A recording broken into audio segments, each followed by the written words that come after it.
Bismillahirrahmanirrahim. Assalamualaikum warahmatullahi wabarakatuh. Selamat berjumpa kembali teman-teman semuanya. Kali ini saya sedang belajar mengerjakan soal-soal latihan formatif untuk seleksi guru P3K atau guru pegawai pemerintah dengan perjanjian kerja. Nah, saya tadi sudah mengerjakan soal-soal formatif ini, jumlahnya ada 30 soal. Saya baru benar 22 soal, artinya masih ada 8 soal yang salah. Ketercapaiannya adalah 22/30 ya, jadi sekitar 71%. Itu berarti saya masih dalam kategori cukup ya. Nah, kesempatan ini saya ingin membaca ulang ya soal-soal tersebut dan sekaligus akan langsung saya jawab dengan kunci jawaban yang benar. Semoga teman-teman yang menyimak video ini bisa sambil ikutan belajar ya, dan mudah-mudahan pada akhirnya nanti akan lolos ya sebagai guru P3K, diterima sebagai guru ASN P3K. Oke teman-teman, mari kita mulai saja. Jangan lupa untuk berdoa sebelum mulai. Oke, kita langsung saja ke soal yang pertama ya. Menerapkan berbagai pendekatan, strategi, metode, dan teknik pembelajaran yang mendidik secara kreatif dengan mengintegrasikan teknologi merupakan kompetensi inti pedagogik pada aspek ini. Jawabannya adalah A ya, penguasaan pada teori belajar dan pada prinsip-prinsip pembelajaran. Nah, ini tadi jawabannya B, saya benar pada soal ini. Kemudian untuk yang nomor 2, teori ini memandang belajar sebagai hasil dari pembentukan hubungan antara rangsangan dari luar atau stimulus dan balasan dari siswa atau respons yang dapat diamati. Semakin sering hubungan bond ya antara rangsangan dan balasan terjadi, maka akan semakin kuatlah hubungan keduanya. Ini law of exercise.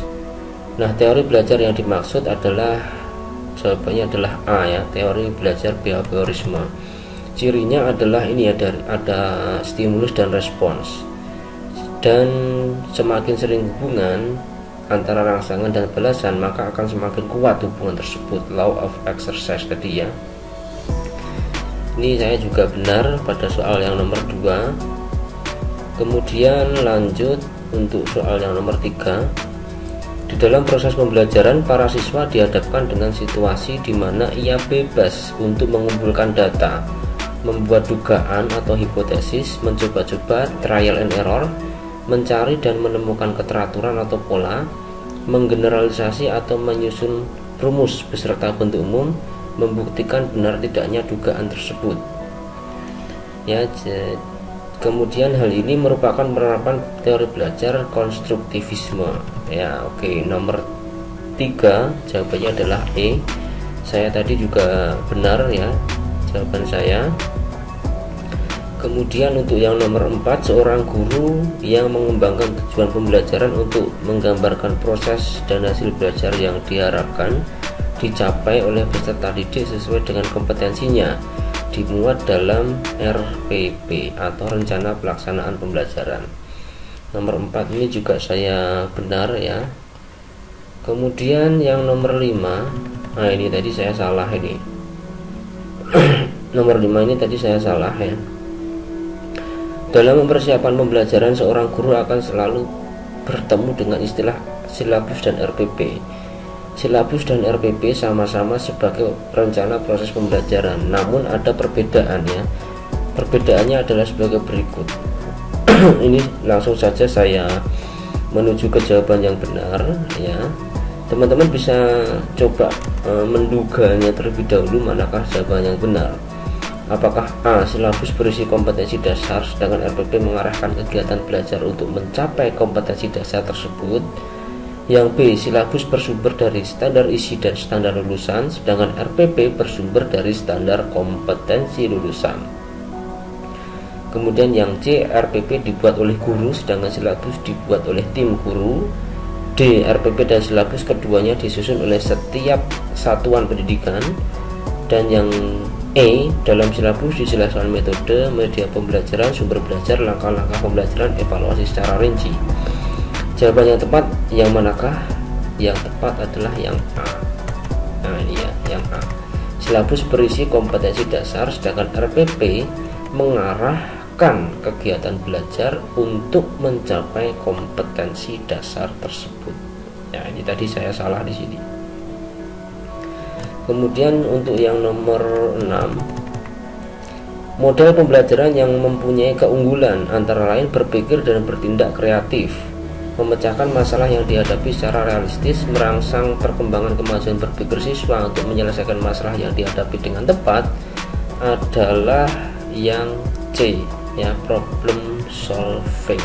Nah, ini memecahkan masalah yang dihadapi secara realistis. Ini problem solving. Saya tadi menjawab benar ya untuk problem solving ini. Saya tadi hanya melihat memecahkan masalah ini. Oke, untuk yang nomor 7, seorang guru mengajukan pertanyaan kepada siswa dengan tujuan agar siswa tersebut mengingat kembali. Nah, mengingat kembali ini berarti saya tadi jawabannya adalah D, benar ya, membuat kaitan. Nah, jadi kaitan pada pembelajaran yang akan diajarkan kita kaitkan dengan pembelajaran sebelumnya atau yang sudah dipelajari. Lanjut nomor 8. Nomor 8 ini tadi saya salah ya. Kenapa tadi ya salah?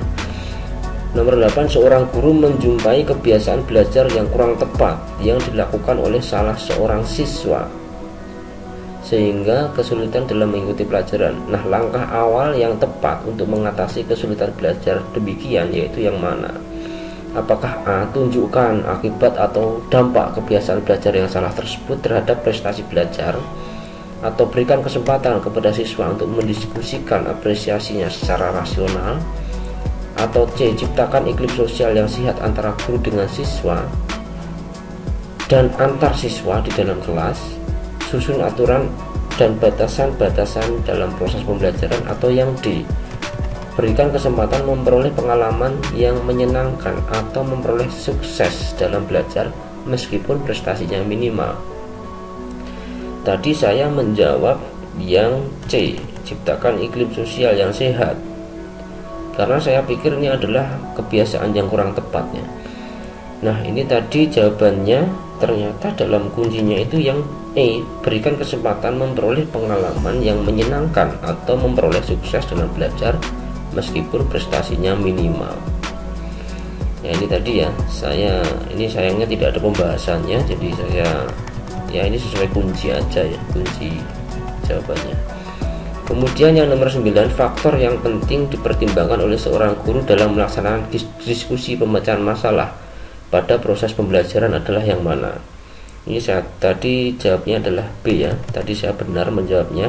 Yang penting adalah rumusan masalah yang didiskusikan. Jadi pikir saya tadi diskusinya tidak melebar kemana-mana ya, terfokus atau mengerucut pada rumusan masalah yang memang harus didiskusikan. Kemudian untuk yang nomor 10 ya, ini tadi juga saya benar alhamdulillah ya. Seorang guru menjumpai kelas yang motivasi dan prestasi belajar siswanya rendah. Hal utama yang menyebabkan motivasi dan prestasi belajar rendah karena apa? Ini karena kurang kurang menghargai perbedaan individu. Jadi mungkin individu A, B, C, dan D, masing-masing individu ini kan mempunyai kelebihan masing-masing, mempunyai kelemahan masing-masing, dan itu harus dihargai. Nah, kurangnya motivasi belajar siswa itu karena pembelajaran kurang menghargai perbedaan individu siswa tersebut ya. Mungkin ada siswa yang pandai matematika, tapi ada siswa yang lain yang mungkin tidak pandai matematika. Kemudian ada juga siswa yang pandai dalam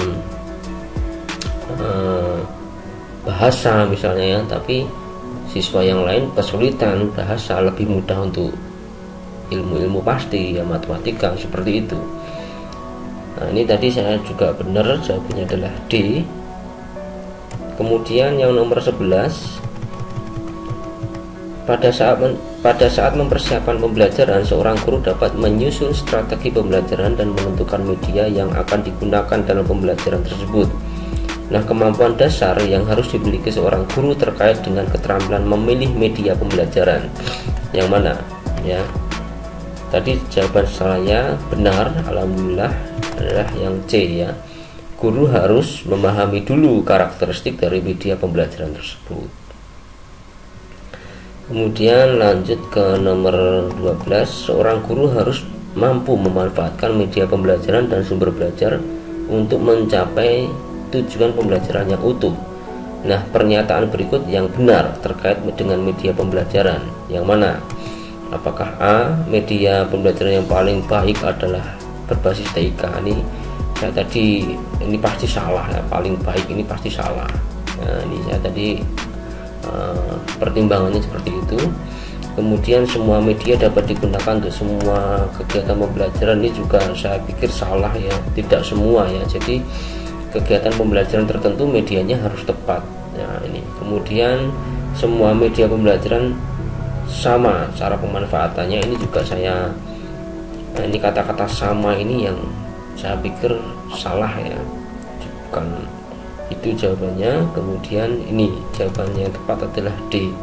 Saya benar dalam pada soal nomor 12 ini saya benar. Media dapat digunakan sebagai pembawa pesan dalam suatu kegiatan pembelajaran. Yang paling salah tentu saja yang E. Memilih media tidak perlu banyak pertimbangan agar tidak merepotkan. Ini pasti salah ya. Ini mencerminkan sikap seorang guru yang mungkin yang malas begitu ya. Oke, nomor 12 jawabannya adalah D. Kemudian nomor 13, setiap materi pembelajaran memiliki tingkat kesukaran yang bervariasi. Nah, untuk memudahkan siswa memahami materi yang memiliki tingkat kesukaran tinggi, guru sering memanfaatkan media pembelajaran, misalnya media gambar atau tayangan video yang berisi sistem peredaran darah. Nah, fungsi media pada pernyataan ini ya, saya tadi media gambar, nah, berarti jawaban adalah yang C, membuat konkret konsep yang abstrak. Jadi konsep yang masih abstrak itu kita bikin supaya konkret ya, dihadirkan di hadapan siswa. Nah, ini saya tadi benar ya, jawabannya yang C. Lanjut ke nomor 14 ini tadi saya salah ya, ini saya cukup kesulitan kalau memahami atau menjawab soal-soal yang model-model kayak gini ya. Jika guru melaksanakan pembelajaran menggunakan masalah sebagai langkah awal ya, ini saya tadi menjawabnya adalah problem based learning ya. Saya pikir berdasarkan masalah itu dengan problem ya, ternyata jawabannya adalah yang A, project ya, project based learning, PJBL ya. Tadi saya pikir jawabannya adalah yang D, ternyata salah. Oke, kata kuncinya untuk project based learning ini apa ya? Mungkin saya tidak tahu juga, ini kurang membaca, ini masih kurang membaca. Oke, jawabannya ini adalah yang D ya. Tadi jawabannya adalah yang A. Saya tadi menjawab yang D salah ya. Kemudian nomor 15 ini saya juga salah ya. Ini masih tentang teori-teori tersebut ya. Susah saya untuk menjawab soal-soal seperti ini. Ini seorang guru melaksanakan pembelajaran yang mengakomodasi semua anggota kelompok, mengungkapkan pendapat, ide, dan tanggapan terhadap skenario secara bebas, sehingga dimungkinkan muncul berbagai macam alternatif pendapat. Ini tadi saya menjawabnya yang E, yaitu problem based learning lagi ya. Tadi saya menjawabnya adalah discovery. Nah, ternyata jawabannya adalah yang problem based learning. Ini kata kuncinya apa ya, problem based learning ini ya? ini mengakomodasi semua anggota mengumpulkan atau mengungkapkan pendapat, ide, tanggapan terhadap skenario secara bebas, sehingga dimunculkan berbagai macam alternatif pendapat. Ini ternyata jawabannya adalah yang E, nomor 15 ya, problem based learning. Saya tadi menjawab yang C, discovery. Saya pikir kalau untuk apa ya, discovery ya, jadi anak-anak atau siswa-siswa ini menyampaikan atau menemukan sendiri, saya pikir seperti itu tadi. Ternyata salah, jawabannya adalah yang E ya, problem based learning. Oke, lanjut, sudah salah 4 ya sejauh ini sampai nomor 15. Kemudian untuk yang nomor 16, seorang guru mengajak siswa melakukan kunjungan ke suatu lembaga, namun sesampai di lembaga tersebut belum ada petugas atau narasumber. Nah, ini diajak berkunjung tetapi petugasnya belum ada. Nah, untuk mengisi kekosongan waktu, guru tersebut memulai pembelajaran dengan menggunakan strategi pembelajaran ekspositori. Nah, pertimbangan guru memilih strategi tersebut yaitu titik-titik. Ini saya juga nggak paham apa itu ekspositori ya. Tapi yang jelas guru mengisi waktu ya, waktu kosong karena narasumber atau petugasnya belum ada. Maka pertimbangan guru memilih strategi tersebut itu saya pikir adalah sumber belajar hanya dimiliki pendidik karena narasumbernya belum ada kan. Nah, ternyata benar, jawabannya adalah yang B, sumber belajar hanya dimiliki pendidik. Nah, ini kalau waktu belajar cukup banyak, saya kira tidak ya, karena berkunjung ke suatu tempat atau suatu lembaga tentu waktunya justru terbatas. Sedikitnya jumlah guru, nah ini mungkin hanya satu guru ya yang mengajak siswa-siswinya ke suatu lembaga. Ruang kelas terbatas juga, ini ya mungkin ada benarnya, tapi saya pikir tidak itu tadi jawabannya. Tidak ada sumber belajar dan media pembelajaran. Nah, ini ya karena memang mungkin ada tapi masih belum dikeluarkan karena narasumbernya memang belum datang begitu atau belum disiapkan begitu. Jadi jawabannya adalah yang B, benar tadi. Kemudian nomor 17, berikut ini langkah-langkah pembelajaran PBL, Project Based Learning ya. Ini 1, 2, 3, 4, 5, 6 ya, benar tadi saya jawabnya benar. Jadi menentukan pertanyaan mendasar dulu, kemudian mendesain, setelah didesain kita susun jadwalnya, setelah itu memonitor dan bagaimana kemajuan proyeknya, kemudian diuji hasilnya dan baru evaluasi. Ini tadi saya benar untuk yang nomor 17, jawabannya adalah A. Kemudian lanjut ke nomor 18. Nah, ini tadi nomor 18 ini sama nih ya, C dan E ya. Kunci jawabannya adalah C ya. Ya memang 2, 3, 1, 4 sama dengan yang E ya. Jadi langkah-langkah untuk problem based learning itu yang pertama adalah orientasi siswa pada masalah tersebut, pada masalah ya terlebih dahulu, kemudian dibimbing, penyelidikan, kemudian organisasi siswa belajar dan mengembangkan dan menyelesaikan karya. Kalau setahu saya langkah-langkah untuk PBL, problem based learning, itu pertama adalah orientasi siswa pada masalah dulu, kemudian setelah itu mengorganisasi siswa dalam belajar, setelah itu baru dibimbing 2, 1, 3, 4 mestinya, tapi di sini 2, 1, 3, 4 nggak ada. Nah, maka saya pilih pokoknya yang 2 dulu, orientasi pada masalah, kemudian yang terakhir adalah mengembangkan. Nah, ini kebetulan jawabannya sama, C dan E. Nah, ini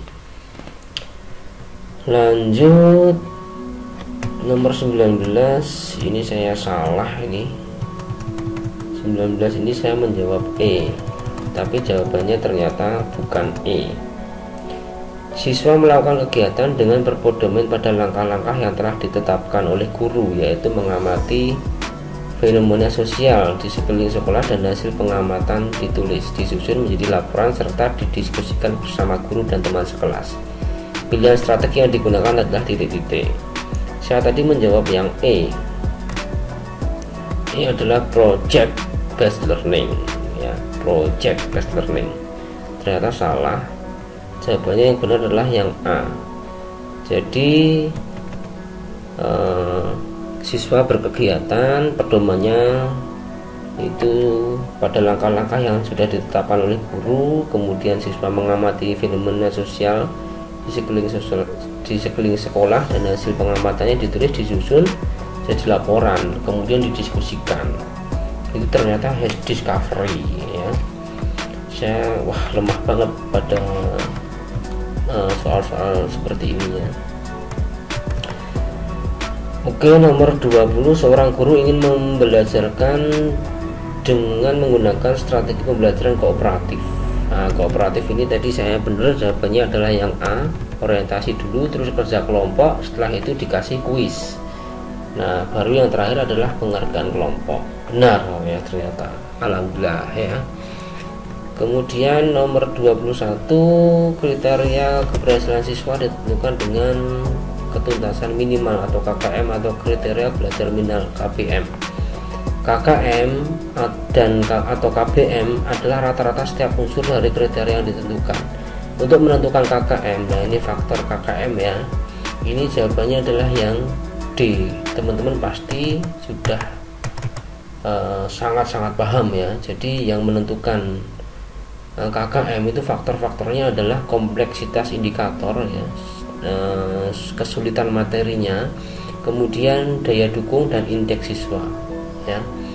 Ini pastilah teman-teman paham ya, teman-teman guru paham bagaimana cara menentukan KKM.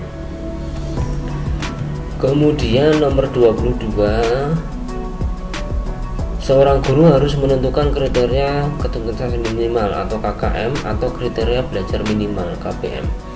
Nah, fungsi KKM atau KBM itu berikut ini, kecuali yang mana? Nah, ini kecuali ini ya, sebagai pengambilan keputusan yang dapat dilakukan melalui metode kualitatif dan kuantitatif. Ini salah, jawabannya salah ya, kecualinya. Jadi jawabannya adalah yang E. Kalau fungsi KBM itu adalah pada opsi jawaban A sampai D ini ya. Ini semuanya fungsi KKM. Saya benar dalam menjawab soal nomor 22 ini. Lanjut ke soal nomor 23. Pada proses pembelajaran, seorang guru ingin melakukan penilaian terhadap perilaku siswa. Nah, perilaku siswa, maka instrumennya tentu saja adalah yang observasi ya, melakukan pengamatan. Nah, ini jawabannya A. Saya benar dalam pada soal ini ya, nomor 23. Kemudian nomor 24 saya juga benar. Setiap kali di akhir pembelajaran, seorang guru melakukan proses penilaian. Sebelum menyusun soal-soal untuk menilai hasil belajar, yang pertama kali dilakukan tentu saja adalah mempelajari indikatornya ya. Sebelum menyusun soal, yang dipelajari adalah indikatornya. Benar saya di sini. 25 saya salah ya. 25 ini saya salah, saya menjawab C. Kita baca soalnya. Untuk merancang pengayaan bagi peserta didik yang mencapai ketuntasan belajar optimal, tampak dalam kegiatan guru sebagai berikut. Apakah memberi tambahan berupa sumber ajar dari pengarang yang berbeda? Yang penting beda pengarangnya, tentu saja bukan yang itu. Kemudian memberikan tes tambahan dengan tingkat kesukaran yang lebih tinggi. Kemudian apakah yang C ya? Saya tadi menjawab yang ini. Apa pertimbangan saya tadi ya?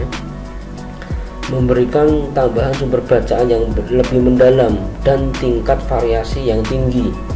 Berikut instrumen tesnya yang sesuai. Ternyata salah ya, jawabannya ternyata yang E. Diberikan materi bahan ajar yang lebih tinggi tingkatannya dan mengerjakan soal-soal yang memiliki kesulitan tinggi. Itu untuk pengayaan bagi siswa yang sudah lolos KKM gitu.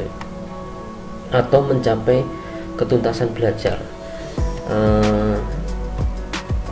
Merancang pengayaannya adalah ini, diberikan bahan ajar yang lebih tinggi tingkatannya dan mengerjakan soal-soal yang memiliki kesulitan lebih tinggi.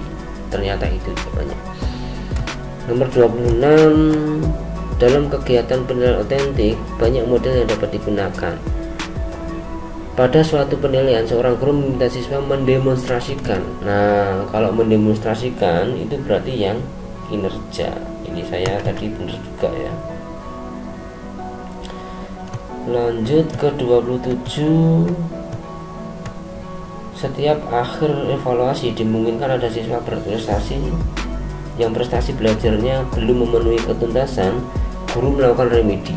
Dasar rancangan program remedi bagi siswa yang capaian prestasinya di bawah ketuntasan belajar yaitu yang mana? Saya tadi jawabannya adalah B. Bingung saya. Tujuan pembelajar atau tujuan pengajaran remedial adalah sama dengan tes diagnostik. Ternyata ini salah. Yang benar yang manakah? A, C, D atau E?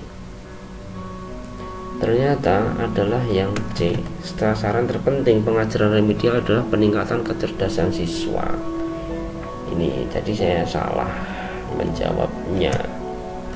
28. Jika seorang guru ingin melakukan kegiatan remedi, salah satu prinsip yang penting dipahami guru dalam merancang program remedial bagi siswa tampak dalam kegiatan berikut. Jawabannya adalah yang D. Menggunakan rancangan pembelajaran baru yang sama sekali berbeda, sama sekali dengan rancangan yang ada. Ini ternyata jawabannya salah tadi. Saya tadi menjawab apa tadi? B. Rancangan pembelajaran dibuat dengan memperhatikan evaluasi, analisis evaluasi belajar siswa.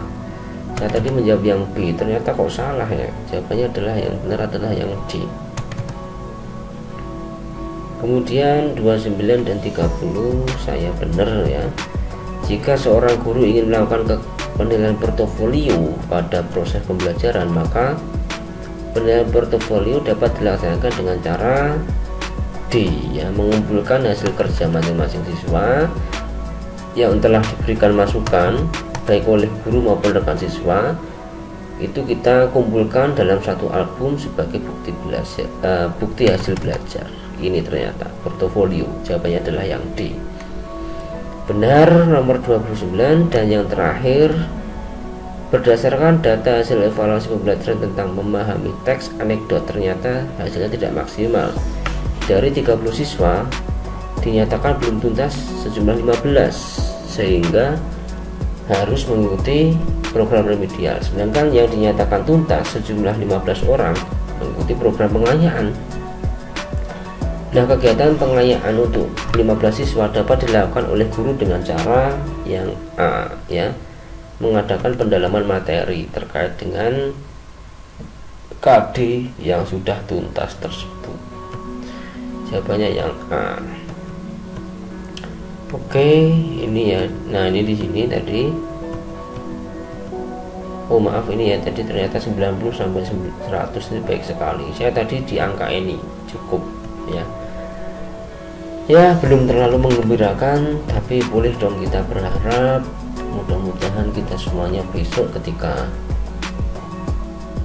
benar-benar sudah menghadapi soal untuk kita kerjakan, mudah-mudahan diberikan kelancaran ya, diberikan ketenangan, kemudian kemudahan berpikir, kejernihan dalam berpikir, dan memilih opsi jawaban yang tepat. Akhir kata, mudah-mudahan kesuksesan untuk kita semuanya.